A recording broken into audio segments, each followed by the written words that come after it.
Mntasekhaya, uthando ukuba awukaliqali yeka ukuliqala. Uthando lunzima xa sowungenile kulo, kunzima ukuphuma.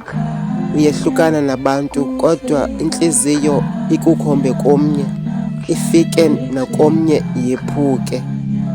Uhlaleke iintsuku uphindele komnye nakuye, ifike intliziyo yakho yephuke nakuye.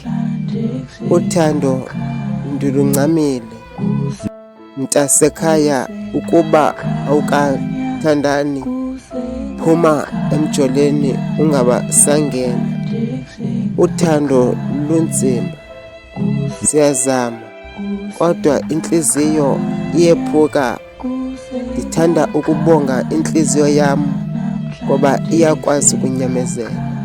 Iba lihlwili kodwa ikwazi ukundibonisa omnye umntu, naye afike ayenze ezakhe iingceba, ushiyeke ibenye phinde futhi ibone omnye.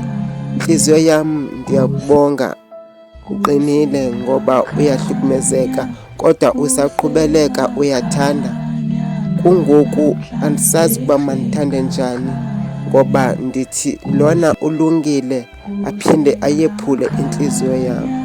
Mntasekhaya, xa ungakafiki kwesiteshi somjolo sukuqala, kunzima ukuphuma. Uthi sowuphumile phinde futhi intliziyo yakho seyephukile ikukhombe komnye umntu.